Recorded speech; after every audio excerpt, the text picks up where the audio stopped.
Inside the stories that affect you. This is Inside KELOLAND.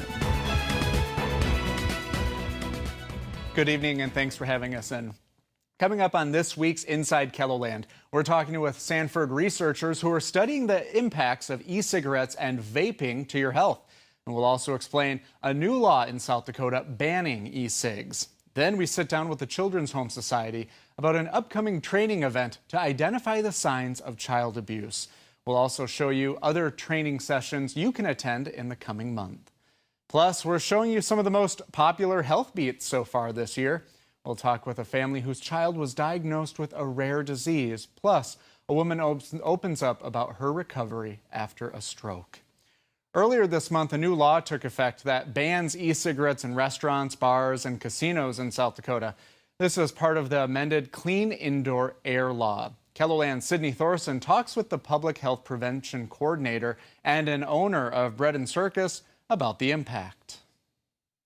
In 2010, South Dakota took action to live and breathe in a cleaner environment.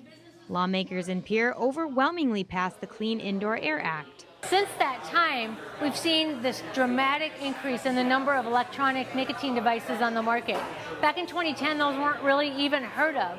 And all of a sudden, there's an explosion in things like e-cigarettes, Juul, and other devices. The U.S. Surgeon General reported in 2016 that early evidence suggests that e-cigarettes is strongly associated with the use of traditional tobacco products by youths and young adults. They are not an approved cessation devices, and in fact, more science shows that if you start using an electronic device, you're more likely to move right back into traditional cigarettes. For restaurant owners like Barry Putsky, this is an opportunity. Having a ban on smoking and now e-cigarettes, I think, is a good move for public places, especially restaurants like us, where folks want to come and be comfortable and be able to enjoy tastes and flavors and whatnot. By amending the Clean Indoor Air Law, businesses say they're able to create a greater experience for their customers. To be able to provide a place that it's off limits to ensure the greater good experience for everybody, I think, is an important thing for us. Joining us now are Ariel Celia, a Sanford Research Assistant Scientist, and Shannon Park, the Cancer Outreach Coordinator at Sanford. Thank you both for being on with us. Thank you for having me. So Ariel, could you explain really quick what you found in your research? Sure. So there's two camps of hypotheses about what e-cigarettes are doing to tobacco use. One camp is afraid that e-cigarettes represent a gateway that attracts kids to conventional smoking. And another camp says that, well, even though e-cigarettes aren't completely safe, they are safer than conventional cigarettes, so they might represent a harm reduction technique. Okay. My own research kind of comes in the middle here, and it suggests that there's not really any net effect of e-cigarettes. So if you look at the overall population, there's still about the same percentage that are using some tobacco or some tobacco product or another. And they're just moving more recently towards e-cigarettes and away from conventional cigarettes. Is that an interesting place to be in? Like you said, one camp says they're bad, the other camp says they could be good. Is that an interesting place to be in when you're researching this topic? It is interesting, and it's sort of a controversial position I hold, especially being in the public health research community, and I am going against the grain of what the public health community has said. So why do you think use among teens and young adults could be skyrocketing then? It is skyrocketing, that's true. So e-cigarettes appeared as on the national trend in about 2010, and since then they've been increasing to close to 20% in the most recent estimate. However, you have to look at the bigger picture, and conventional tobacco cigarettes are at an all-time low among youth. Well, and the e-cigs are still fairly new, and it seems like there's a convenience to them. Are those factors and maybe people using them then? They definitely are factors. So e-cigarettes, for many reasons, seem to be more accessible to young people these days. And there might be also something to the claims that they're being advertised to kids with candy flavors and cartoons. So there is a potential concern there that draws in users. But I don't think at the population level that it has a net effect. Are we finding out how addictive these devices can be? That's a tricky question to measure addiction. because there's no blood test to measure how addicted you are. It's based on a series of questionnaire items. And we are really good at measuring those with conventional cigarettes, but that's an active area of research now, is how to measure those for e-cigarettes. Oh, well, Shannon, what are you finding, on your side of things? Are they helping people quit smoking, or are they increasing? Well, there's a substantial research gap in the effectiveness of e-cigarettes being a cessation tool. They were initially developed and marketed as a safer alternative to typical regular cigarettes, but they're not FDA approved, and there's no organizations that really support them as a cessation device, just because of the limited research. And then what are you seeing for trends? She mentioned traditional cigarette use is going down. Are you noticing that as well? Yeah, definitely traditional cigarette use is going down, but it is, a social barrier for our kids in middle school and high school that it is increasing, and, they're seeing other kids within their school system that are using it. It's just kind of on the up and up right now. Yeah. Well, I don't know if this is something that you can answer, but we just watched a story about places banning e-cigarettes from restaurants, bars, and what have you. And then, when you have other places that have banned regular cigarettes, does that stuff help get people to quit? Does that sort of thing? I definitely think so, and I also think that a lot of times people think that when you're smoking an e-cigarette that it's just water vapor that they're seeing in the after fact. But there is toxic chemicals, nicotine, and other carcinogenic chemicals within that. So I think it's just educating the population on what we're actually putting in our body. And with the limited research, I think over the next few years to multiple years, we'll be able to see what the harm is going to be within our body. Yeah. So, and then that kind of puts us forward. So what other research do we need to do on e-cigarettes to figure some of this stuff out? We really need to collect better data. Even though e-cigarettes appeared back in 2010, it wasn't until the last year or so that it's been routinely collected on most of the national surveys conducted by the CDC. And so measuring use is one thing that's easy to do now, but really measuring long-term health outcomes is the important thing going forward, and that's going to take decades to collect that data. So is that pretty standard whenever something new comes out? I mean, we really don't know what it's going to be like until years and years later. Yeah, that's right. We can speculate and we can measure the exposure to certain levels of carcinogens, but we really don't know the long-term health outcomes until we have the data. Well, and before we wrap up, is there anything that companies should be doing with e-cigs to try to stop kids from using them? I think primarily it's educating our youth. There was a study out that said about 63% of the youth don't even know there's nicotine in the products that we're using. So it's really educating at a school system, our healthcare system base, just letting kids know what's going on. And then also using the South Dakota Quit Line or other resources within the community. You can be 13 ages and up using the Quit Line, and they help with nicotine replacements and also do coaching calls with you. And research shows that using those dual therapies really does help your increase of chances of quitting. Well, thank you both very much for being on with us. Thank you for having us. Well, coming up after the break, we're talking with the Children's Home Society about its upcoming training events to help you better spot the signs of child sex abuse and domestic violence. We're back right after this.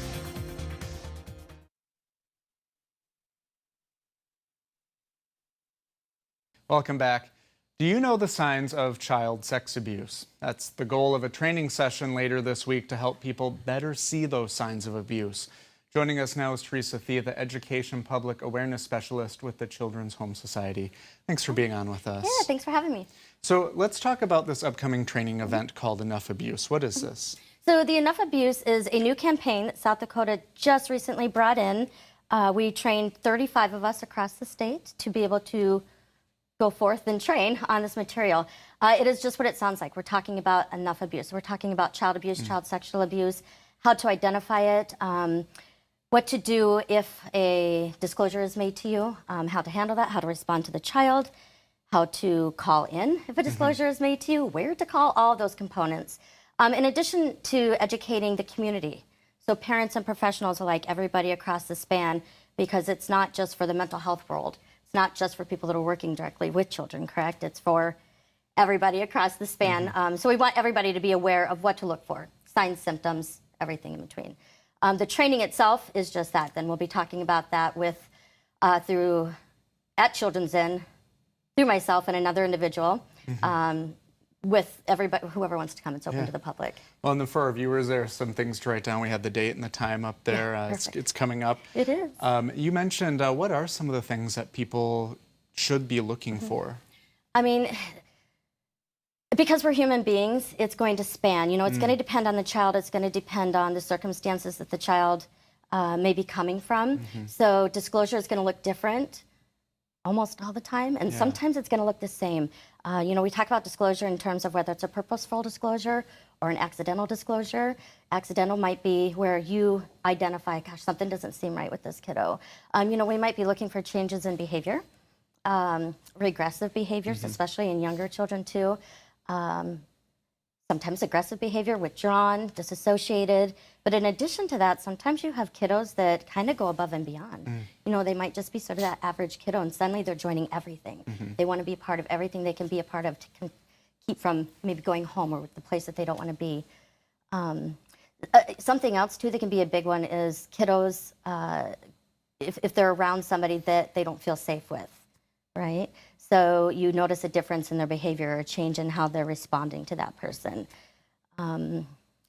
Yeah, and you use the word disclosure a lot. Are there ever instances where, you know, kids aren't talking about what's going on, and why is that? Often, unfortunately, there's a lot of reasons why children don't tell. Mostly, it's fear. There's a lot of control mechanisms that are in place there, from the perpetrator to the victim. We know, statistically speaking, that up to 90% of a person's perpetrator is somebody that's close to them. So we know that the closer the person is to them, the less likely they are to tell, until potentially later on, whether it's 5 years, 10 years, 30 years. Fear of other family members being hurt, fear of family falling apart, fear of being taken away. Oftentimes, too, if it's somebody that's close to them, they don't necessarily want that person gone out of their life entirely. They just want the abuse to stop. Right. So, you know, the biggest thing that through this conversation, too, is, yes, identifying and being able to help maneuver, you know, kiddos through that process. But also, how do we teach our children to set boundaries, right? We want to empower our kids and empower ourselves as adults, parents or non-parents, to be able to empower kids in our communities. And part of that is learning how to set boundaries and say no. We know that when a kiddo is like, not today, right? Not me. We know that when they demonstrate firm boundaries and good sense of self, they're less likely to become victimized. Well, and that's why you know, all this training is very important. So thank you for sharing that with us. Well, there are those dates again, and we'll have this information on our website. Thank you very much for being on with us. Yeah, thank you. Well, there is another way you can help victims of domestic violence. The Children's Home Society is currently hosting a Drive Out Domestic Violence campaign to raise money and awareness. Just text HOPE to 80100 to donate $5 to Children's Inn. And you can make those donations until the end of July. Coming up after the break, do you know what tech neck is? And how the labels on your favorite foods could soon be changing. You're watching Inside KELOLAND.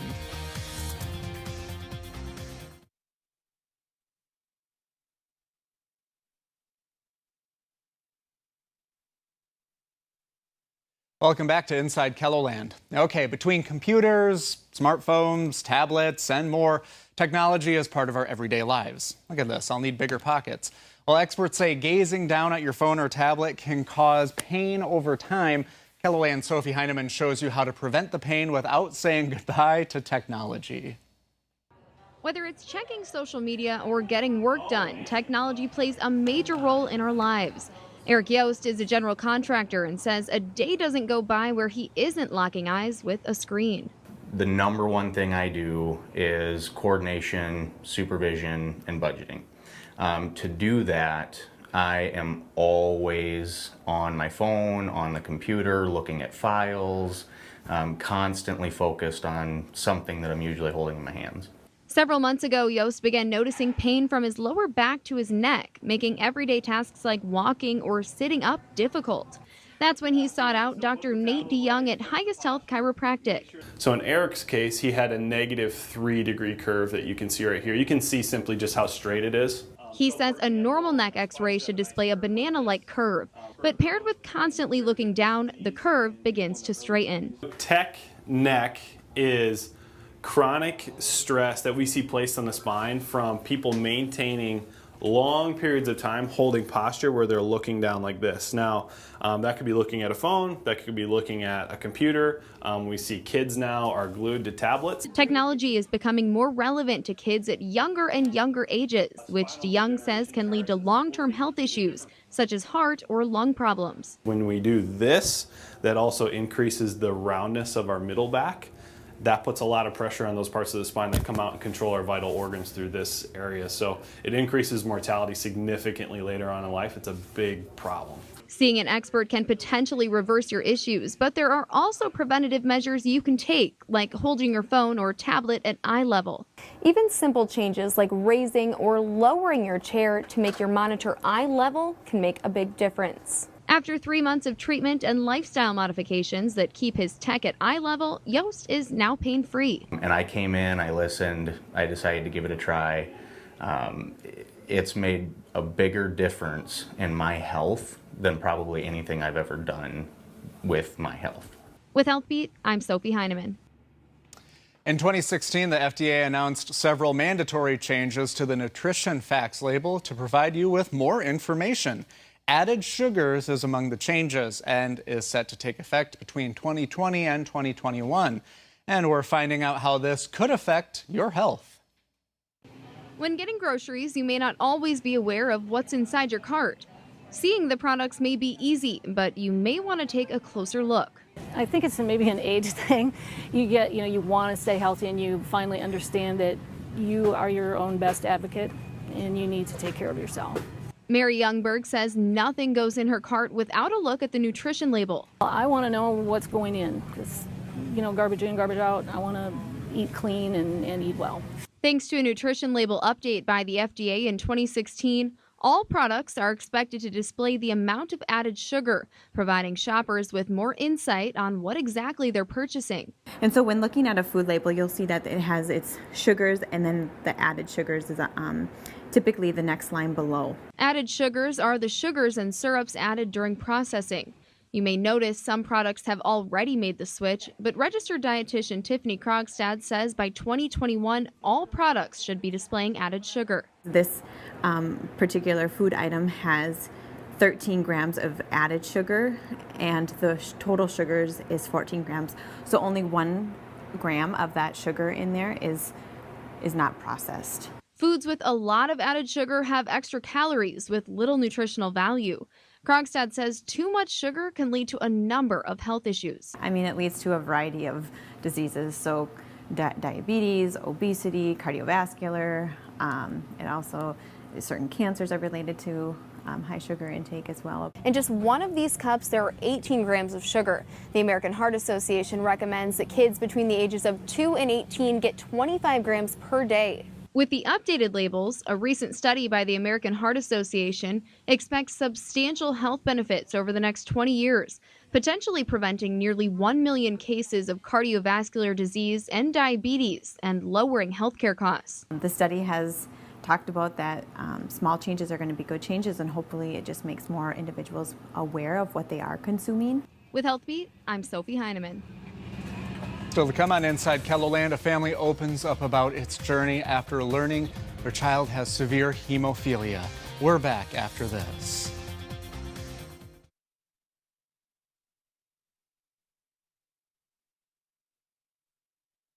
A stroke can happen at any time, and it often happens without warning. According to the CDC, strokes kill about 140,000 Americans each year. KELOLAND's Sophie Heineman sits down with a local woman who is now a stroke survivor. About a month ago, when Angie Mulder arrived at work, she started experiencing a bad headache. I called my husband, but I couldn't talk. And that started at about 10 o'clock that I noticed about the only thing that I could say was yes, and I'm sick. A coworker suggested Mulder go to the emergency room as her symptoms worsened and she began vomiting. While hesitant at first, she's thankful she went. I knew something was wrong by the look on my husband's face. The 53-year-old says she was in good health, exercising often and eating healthy. Finding out she had a stroke was a complete shock. I don't remember a lot. I remember that I couldn't say my name. I couldn't communicate. I thought that I could write things down, but I couldn't. Dr. William Rossing says not being able to communicate is one of many signs you could be having a stroke. He says clinical symptoms of stroke are summarized with the BFAST acronym. B is for balance, E is associated with eye or vision loss, F is for facial weakness, A is for arm weakness or numbness, S is for speech or language dysfunction, and T obviously for time, get into the hospital quickly. When it comes to strokes, doctors say the most important thing is time. And it's timing that Rossing says made a huge difference in the outcome and recovery of Mulder's stroke. We talk about the golden hour for stroke. We want to be dealing with patients acutely to intervene within the first hour after their symptoms, if possible, but certainly within the first hour of arrival to the emergency room. Mulder was back home only a few days later with minimal physical effects. Now she's battling the mental side of it. What I usually do when I'm depressed is I bike ride. But I'm kind of scared of my bike right now. I'm scared of everything, and I'm trying not to be. She's attending her first bike ride since her stroke next week. While some fear remains, she's remembering a proverb she's cited her whole life. She is clothed in strength and dignity and lives without fear of the future. With Health Beat, I'm Sophie Heineman. Welcoming a new baby to the world is an exciting time, but that excitement can quickly turn to fear when your child's health is a concern. Sophie talks with a local mother whose son was born with a rare disease. Lindsay and Ben Cooper welcomed their first child, Owen, on January 22nd of 2019. Days later, the couple was ready to head home as a family of 3. So he had a simple procedure, and as we were leaving, we noticed the incision site had a little bit of blood, but we just didn't really think that much of it, thought it was normal. We went home that evening and woke up with him at about 11 o'clock, and it was bleeding profusely. Owen was brought to the ER where his incision was glued and stitched closed to stop the bleeding. But 3 days later, the bleeding hadn't stopped. And we knew something was not right. So we came back to the ER and they ran some lab tests and noticed that his blood wasn't clotting properly. Owen was diagnosed with severe hemophilia. You know, one of the first things I remember is I could see the fear in their eyes, and I would, I had the same reaction if it would have been my child. Dr. Daniel Calloway says the life-threatening disease affects about 1 in 5,000 baby boys born every year in the U.S. There's different forms, but essentially it comes down to a missing component or missing protein that the body needs to form blood clots and be able to sort of maintain its normal balance. So people that have hemophilia tend to bleed very easily. He says family history is a predictor in about 2/3 of cases, but the rest occur without warning. Didn't know that much about it. I knew it was a clotting disorder, and as far as I knew, it was completely genetic. So I was a bit surprised because no one in either myself or my husband's family has hemophilia.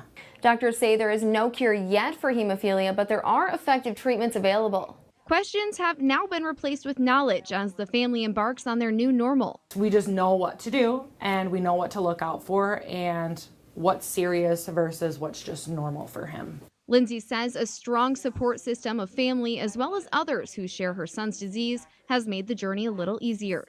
With Health Beat, I'm Sophie Heineman. That's all the time we have for this week's Inside KELOLAND. You can find out more about today's topics online at keloland.com. Have a good night, everyone.